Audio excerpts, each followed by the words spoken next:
ওর কি হয়েছে? ও এভাবে অস্থির হয়ে কাঁদছে কেন? জানি না বানু, ওর পেট তো ভরা আছে, কাপড়ও পরিষ্কার, কিন্তু কেন কাঁদছে বুঝতে পারছি না। তবে আজব কি জানেন, সেদিনও কিসেন এরকম কান্না করছিল, ইউজারসেফ এসে কোলে নেওয়াতে কান্না থেমে গেল। অদ্ভুত না? ইউজারসিফের আদর সকলকে শান্তি প্রদান করে। জানে আপনি এত রাতে এখানে কি করছেন? হয়তো আমারও কিসেনের মতো ঘুম ভেঙে গেছে।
ইউজারসিফকে এখানে ডাকো। সে প্রবেশ করলে সপ্ত দরজা বন্ধ করে দেবে। তামা, তিয়া, মেনি সব গোলামকে এখান থেকে সরিয়ে নিয়ে যাও।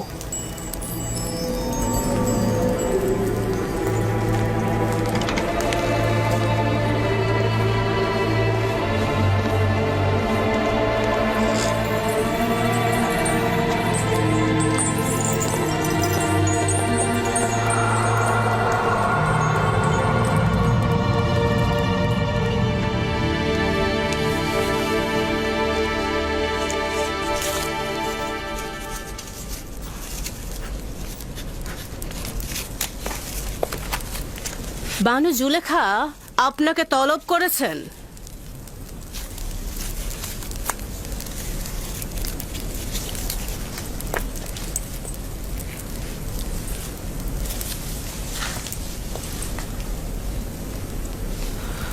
আপনি যান, আমি আসছি। ঠিক আছে, তাহলে আমি সপ্ত দরজার নিকট অপেক্ষায় থাকলাম।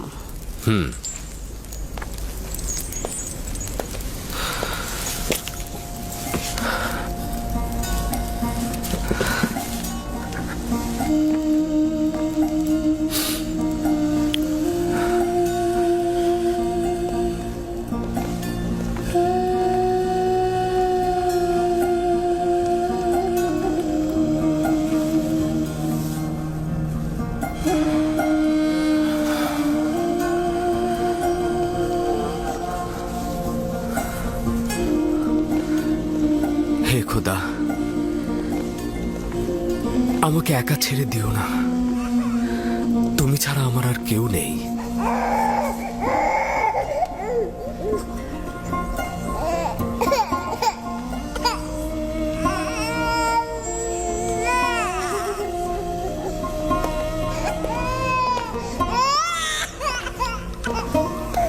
কি ব্যাপার সিতেনে?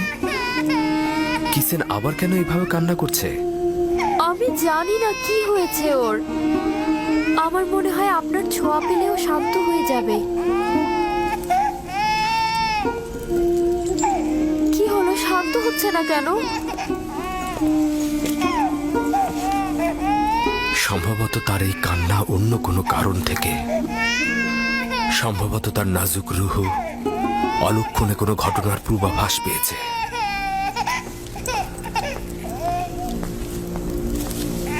অলক্ষণে ঘটনা? কিসের ইঙ্গিত করে গেল?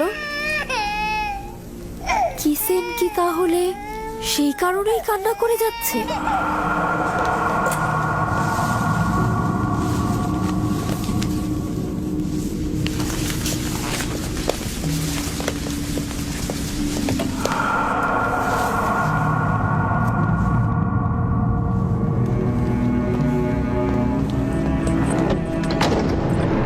যখন তখন যে কেউ এই কামরায় ঢুকতে পারে না।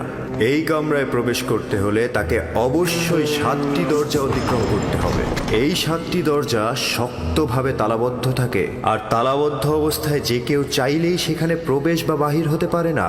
আর এই দরজাগুলোর চাবি শুধুমাত্র বানু জুলেখার কাছেই সংরক্ষিত থাকে।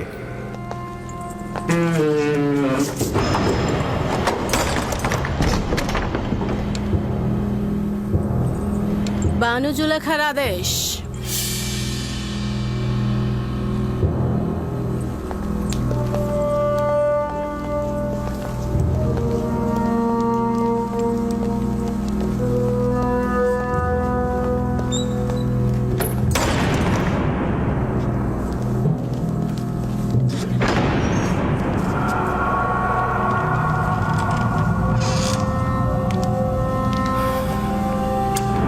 দরুদ বানু জুলেখা।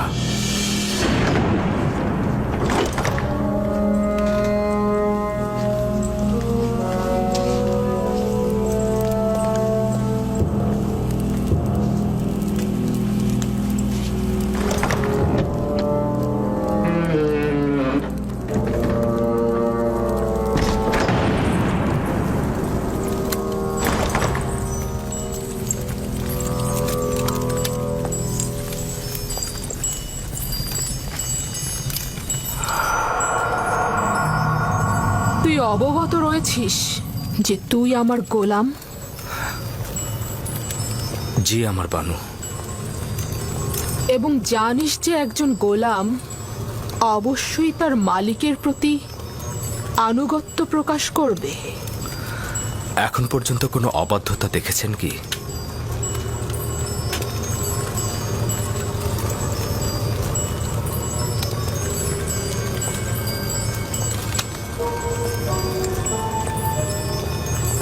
আজকেও তাহলে তুই আমার আনুগত্য পোষণ করবি? যদি কোনো আদেশ করেন অবশ্যই শিরোধার্য।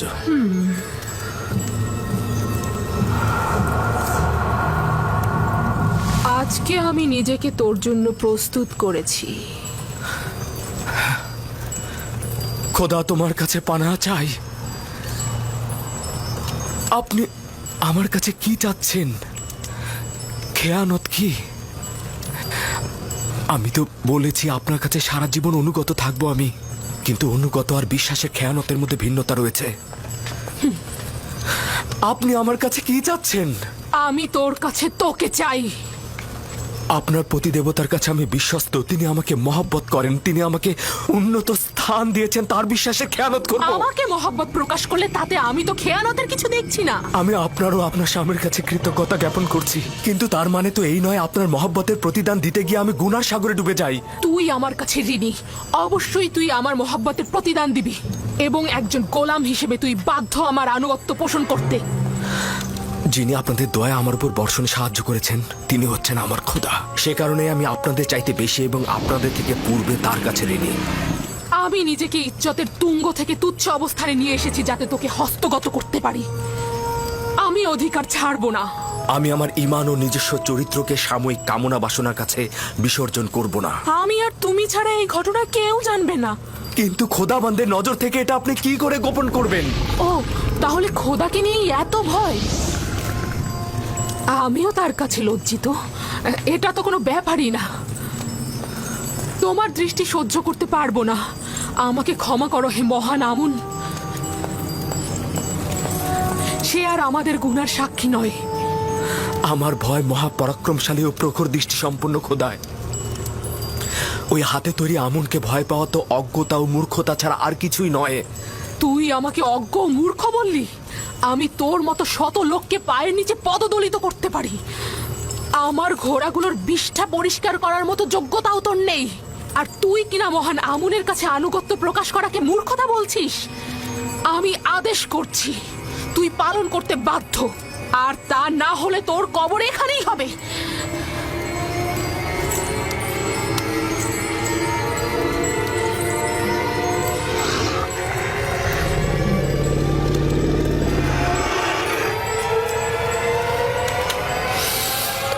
আপনার ফরমান তো আমি ততক্ষণই মানব যতক্ষণ আমার একাত্মবাদী খোদার ফরমানে কোনো ক্ষতি না হয়।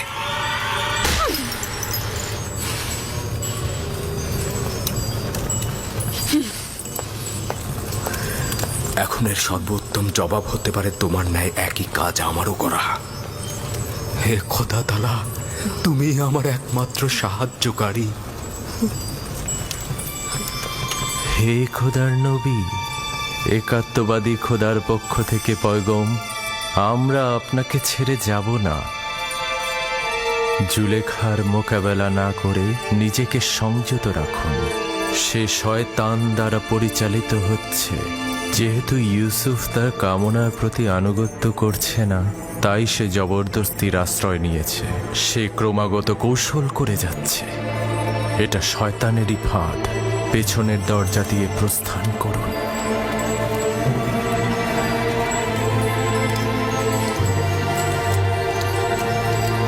হে খোদার নবী, একাত্মবাদী খোদার পক্ষ থেকে এই পয়গম, পেছনের দরজা দিয়ে প্রস্থান করুন।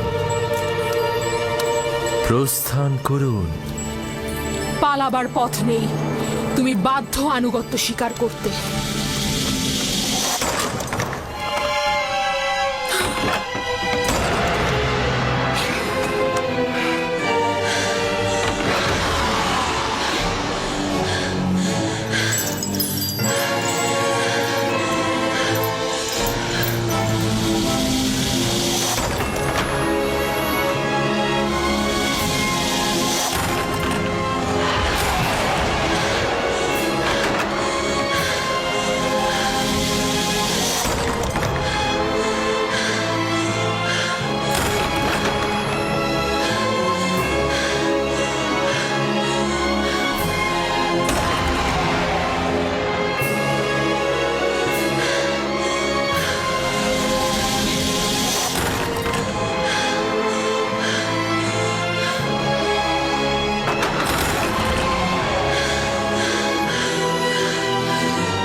আমার মনে হয় এখানে কোনো খবর রয়েছে যার বিস্তারিত জানা দরকার।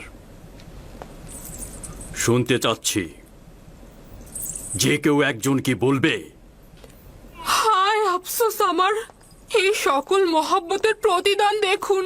দেখছেন তো আপনার সহধর্মিনীর সাথে সে কি আচরণ করেছে। এর শাস্তি কি? সে আপনার সহধর্মিনীর প্রতি কুদৃষ্টি পোষণ করেছে।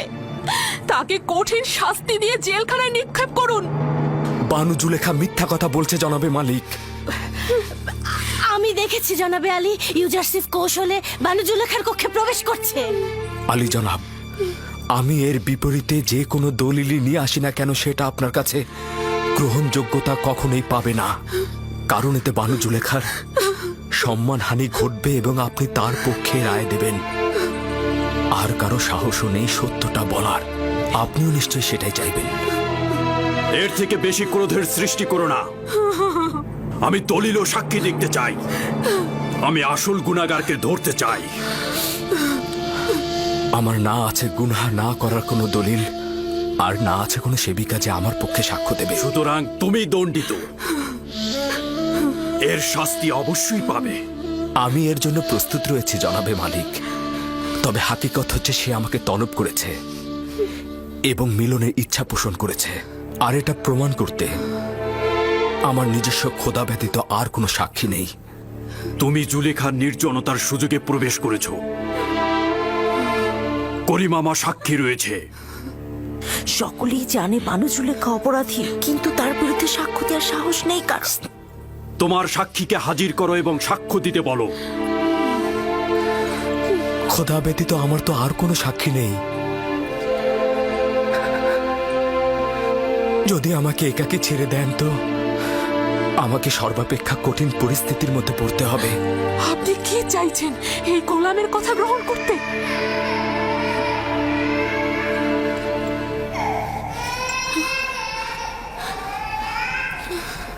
যদি নিজেকে নিষ্পাপ প্রমাণ করতে না পারো তাহলে এই মুহূর্তে প্রাণ বিসর্জন দেওয়ার জন্য প্রস্তুত হও। জনাবে আলী, আমি নিজে দেখেছি ইউজারসিফ রাজমহলের দিকে আসছিল। আসবার পথে সে বাচ্চাটির সঙ্গে খেলা করে এবং তারপর কৌশলে এই সপ্ত দরজা দিয়ে ঢুকে একটা একটা করে দরজা বন্ধ করছিল। আমি নিজের কক্ষে বিশ্রামরত অবস্থায় ছিলাম।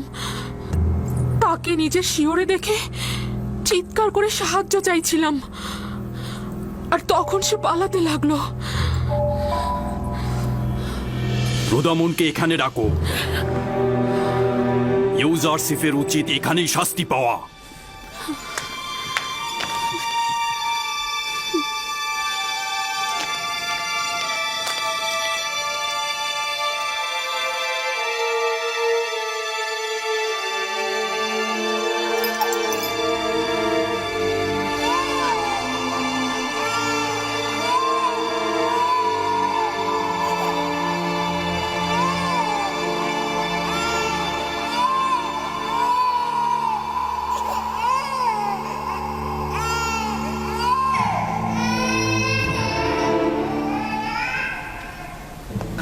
আমার সাক্ষী আছে। কে তোমার সাক্ষী? নিয়ে এসো তাকে। এই মুহূর্তে তাকে তলব করো। জি জনাবে মালিক, অবশ্যই আমি সাক্ষীকে হাজির করে সত্যটা প্রমাণ করে দেব। সে না আমাকে চেনে, আর বানু জুলেখাকেও চেনে না। সে না আমাকে সমর্থন করবে, আর এমনও নয় বানু জুলেখার সাথে তার কোনো দুশ্মনী রয়েছে। সে তোতা পাখির মতো সত্যটা বলে যাবে, আর এতে কার লাভ হচ্ছে আর কার ক্ষতি হচ্ছে সেটা সে বুঝবে না। সে কে? শাস্তি পাবার পূর্বেই তাকে এখানে তলব করো। আমার সাক্ষী সেই শিশুটি যার কান্না আপনি এখনো শুনতে পাচ্ছেন। তুমি কি আমার সাথে ঠাট্টা করছো? না জনাবে মালিক, আপনার কাছে আমি তাগাদ করছি, ওই শিশুটিকে দয়া করে এখানে নিয়ে আসুন, তাহলেই সত্য প্রমাণিত হয়ে যাবে। একজন নবজাতক সাক্ষী দেবে? সে তো এখনো কথা বলতেই শেখেনি। ঠিক আছে, বলুন তাকে নিয়ে আসতে।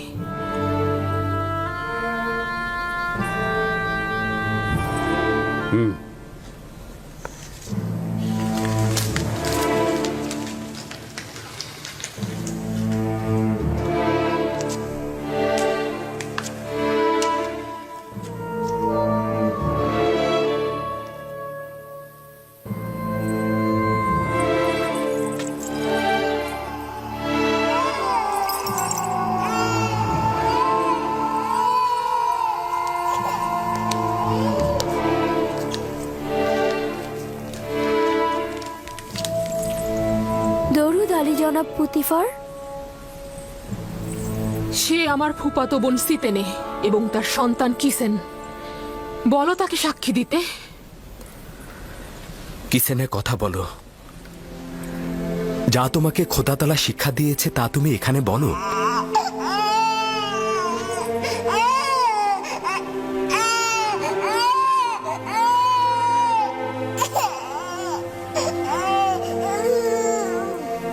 বলো কিসিনে।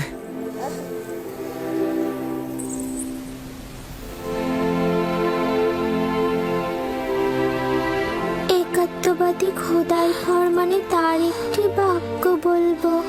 পিরান সামনের দিক থেকে ছেঁড়া থাকলে জুলেখা নিষ্পাপ, ইউসুফ গুনাহগার। আর যদি পিরান পেছনের দিক থেকে ছেঁড়া থাকে তবে জুলেখা পাপী, ইউসুফ নিষ্পাপ।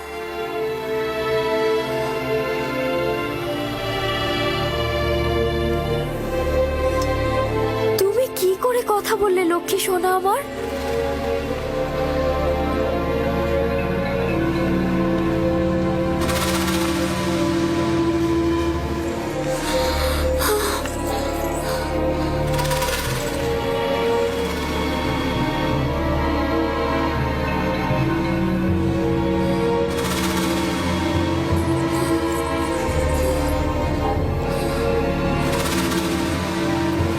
তুমি নিজের কান্না দ্বারা আমাকে ধোঁকা দিতে চেয়েছিলে।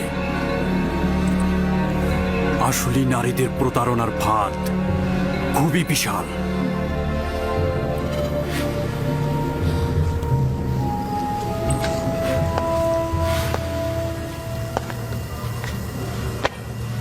আমি যে অপবাদ তোমাকে দিয়েছি তার জন্য ক্ষমা চাচ্ছি। আশা করছি আমাকে আর জুলেখাকে ক্ষমা করবে এবং এই ঘটনা সব সময়ের জন্য গোপন রাখবে।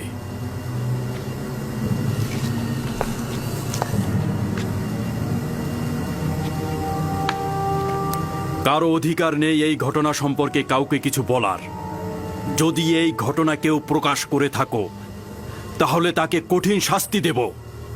চলে যাও।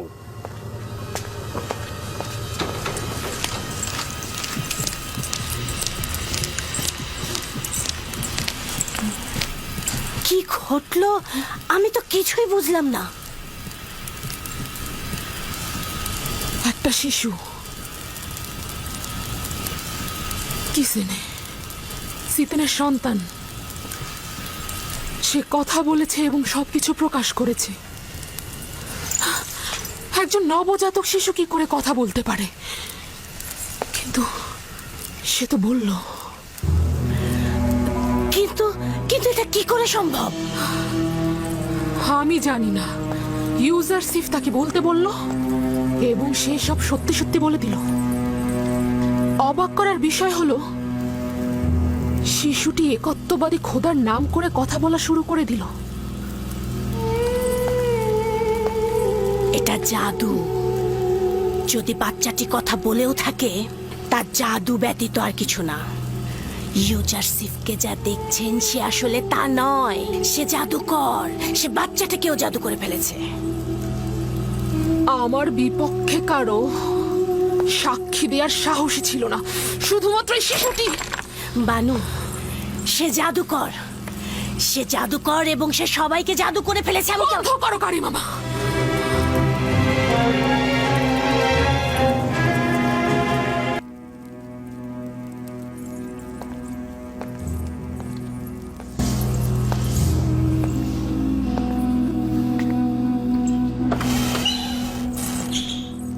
এই দরজাগুলো তো তালাবদ্ধ ছিল, তাহলে খুললো কি করে? আমিও বুঝতে পারছি না। সে দরজাগুলোতে স্পর্শও করেনি, কিন্তু দরজাগুলো খুলে গেল।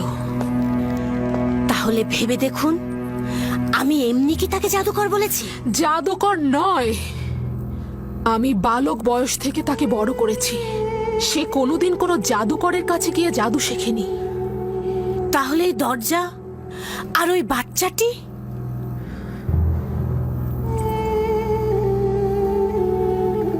সত্যি তো। এই ইউজারসিফ কে?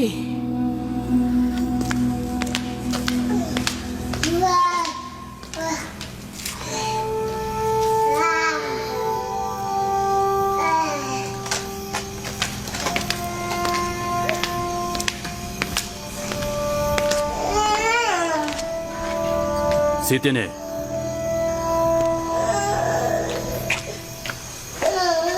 দরুদ আলী জনাব পুতিফার। তুমি কিভাবে কথা বললে? আমার তো বিশ্বাসই হচ্ছে না।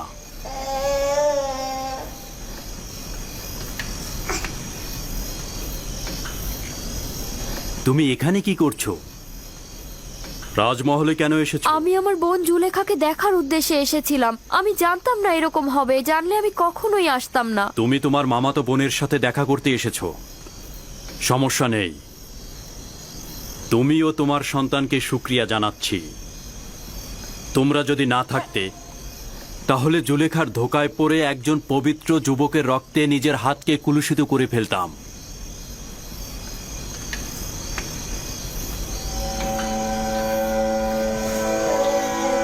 আমি তো বুঝতেই পারছি না তুমি কি করে কথা বললে। জানো না জুলেখার কি হাল হয়েছিল? 6 মাস বয়সে শিশু কথা বলেছে।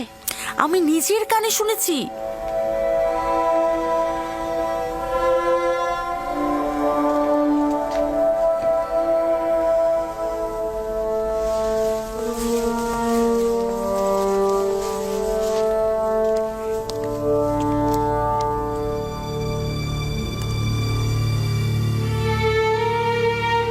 যদি এই খবর সর্বত্র ছড়িয়ে পড়ে তাহলে কি হবে?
নাকি দীর্ঘদিনের সম্পর্ক ছিল।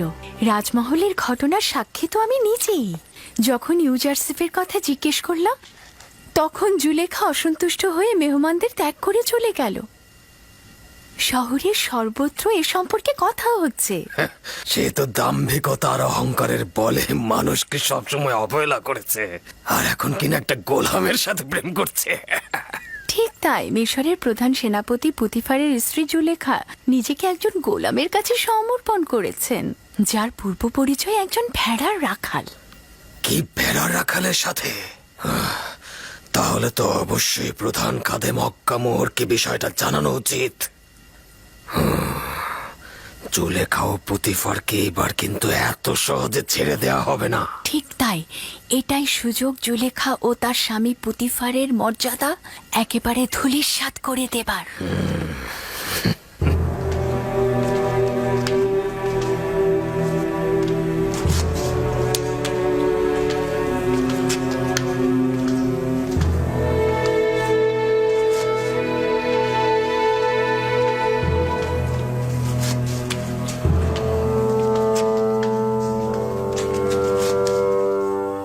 তোমাকে বলেছিলাম আমি কিছু সময় একা থাকবো, চলে যাও এখান থেকে।